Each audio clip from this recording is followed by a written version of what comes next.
Bonjour, bonjour, bienvenue à toutes et à tous sur Cocotte TV. Aujourd'hui, nouvelle vidéo de présentation et on va vous parler du boîtier ASA Mesa 811. Clairement un boîtier comme on n'en a jamais vu, qui est une sorte de pyramide tronquée dans la partie haute qui vous proposera une vue absolument extraordinaire sur votre hardware. On est sur un boîtier qui propose une structure en acier compatible ATX et avec les cartes graphiques de grande taille. Dans la partie on va savoir retrouver des partie en aluminium très aérée et toute la partie supérieure va être en verre trempé. Le boîtier intègre un ventilateur de 120 mm à l'arrière. On trouve également du type C à l'avant. On pourra mettre du gros ventirad CPU, du gros water cooling en 360 mm à l'avant. Au niveau des tarifs, on sera à haut comme une pyramide, 369 $ pour ce modèle. On vous propose d'en faire un tour complet. C'est tout de suite, c'est maintenant. C'est sur Cocotte TV. On commence comme toujours avec les tech specs. Sachez que le boîtier est compatible ATX, Micro ATX, ITX. Il mesure 494 mm de hauteur pour 489 mm de largeur, 539 mm de profondeur. Le poids est de 10,3 kg. On va retrouver un ventilateur de 120 mm de base à l'arrière. On pourra ajouter 3 ventilateurs de 120 mm dans la partie basse à l'avant. Ça sera compatible avec un seul et unique radiateur de 360 mm. On pourra mettre du ventirad CPU très haut. Alors c'est donné pour 140 mm, mais clairement il n'y aura pas de limite, on peut vous le dire. Et pour la carte graphique, c'est donné en 380 mm. Au niveau du style, il n'y a strictement rien à dire ou redire. Ce boîtier est absolument unique. Sachez qu'en plus, il est extrêmement bien fait, c'est très qualitatif.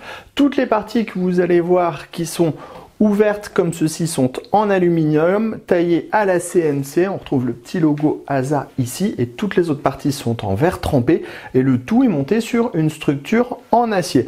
On va également retrouver des pieds dans la partie basse qui sont en acier avec des rubbers en caoutchouc. Sur le côté gauche, on a un panneau en verre trempé avec des pourtours peints et une grille en aluminium qui permettra une grande respirabilité au niveau de la carte graphique. Si on passe à l'avant, vous allez voir, on va assez vite faire le tour en fait. Si on passe à l'avant, on retrouve de nouveau une grille dans la partie basse qui va être en fait assez proche des endroits où on va avoir les ventilateurs avant. Et on a une partie en verre trempé sur le dessus, toujours avec des pourtours qui sont peints.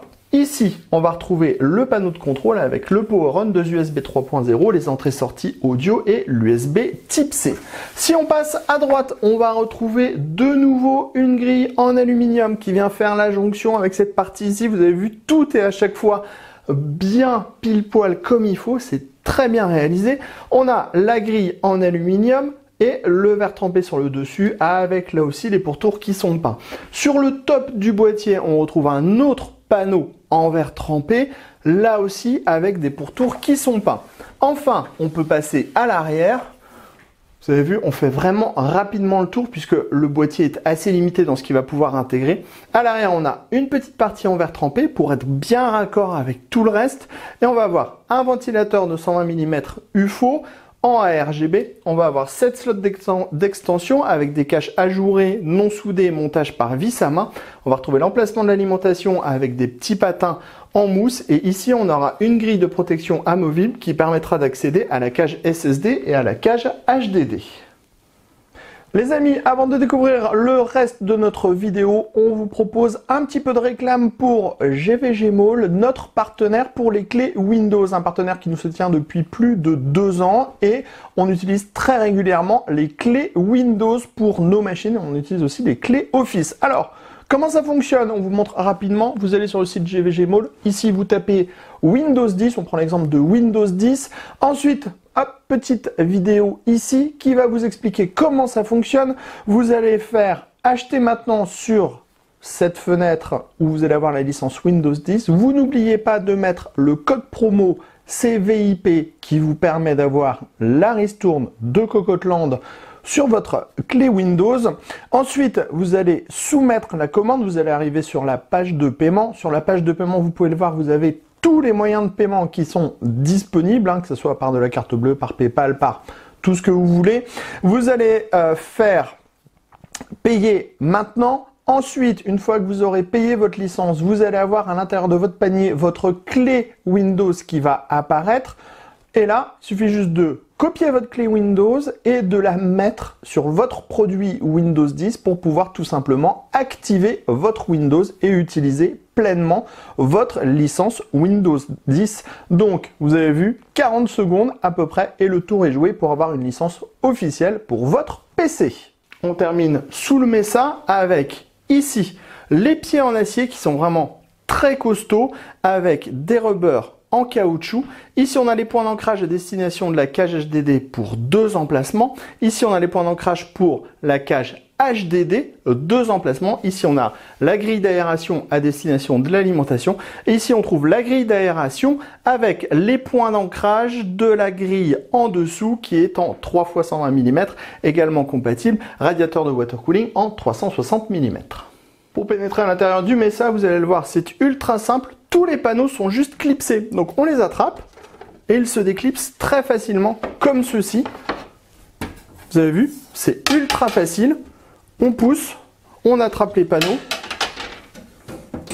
Et il en va de même pour les panneaux à droite, le panneau sur le dessus ou encore le petit panneau arrière. Et une fois que tous les panneaux seront défaits, vous aurez une accessibilité terrible à l'intérieur du boîtier pour pouvoir monter vos composants.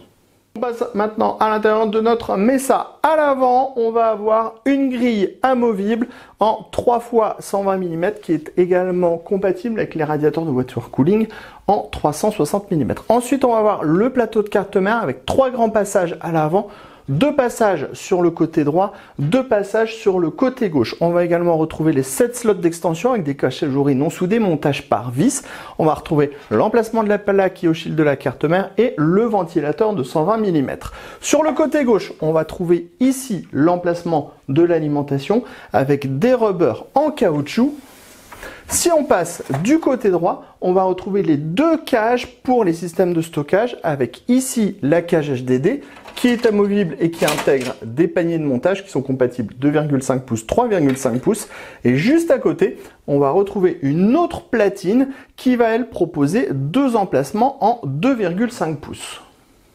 On termine sur le dessus avec le grand plateau de carte mère qui est très accessible de base avec son large accès backplate. Vous allez me dire, pourquoi avoir un large accès backplate alors que techniquement on n'a pas accès au plateau de la carte mère? Si on a 3 vis dans la partie basse, 2 vis sur la partie arrière, 2 vis sur le côté et on pourra libérer en fait le plateau de la carte mère pour pouvoir par exemple monter en extérieur sa carte mère avec sa carte fille, sa carte graphique, ce qui devrait pouvoir faciliter le montage tout en sachant que tout est extrêmement accessible. Donc si vous montez votre système de refroidissement avant sur la carte mère, vous pourrez le passer absolument sans peine partout puisque vous avez vu, on a accès quasiment à tous les endroits du boîtier.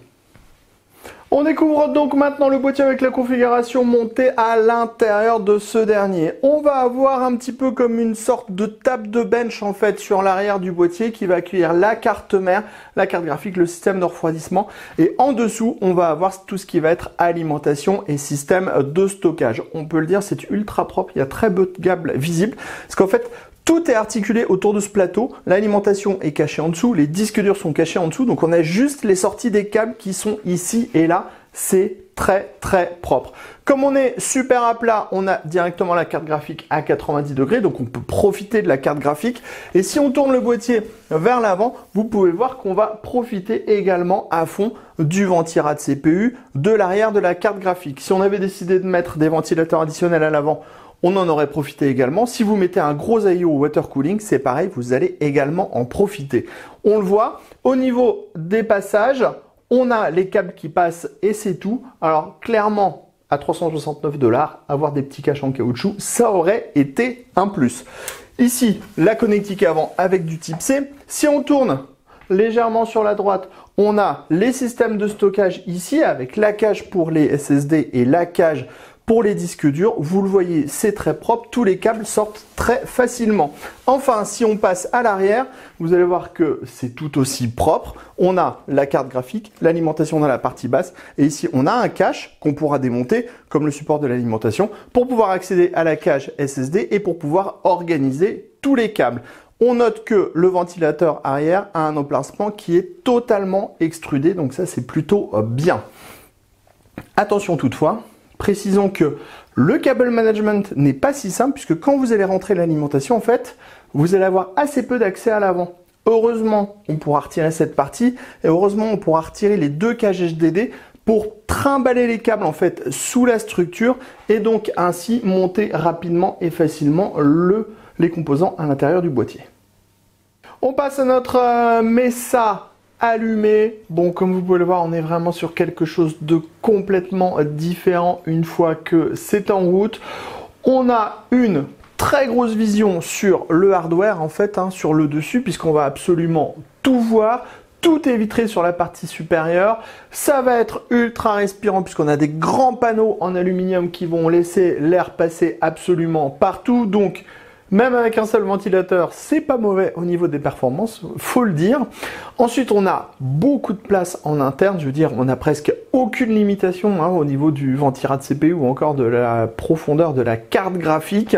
Par contre, on sera limité sur l'intégration du water cooling puisqu'on pourra juste mettre un gros radiateur à l'avant ici en 360 mm et pour les ventilateurs, on pourra juste ajouter 3 ventilateurs de 120 mm. Pour le RGB, il sera géré soit par un contrôleur additionnel au niveau du ventilateur arrière, soit par votre carte mère. Il n'empêche que ce boîtier reste vraiment un truc absolument dingue et une vraie exception dans le milieu, dans ses formes, mais au niveau aussi de son empreinte au sol puisqu'il est colossal.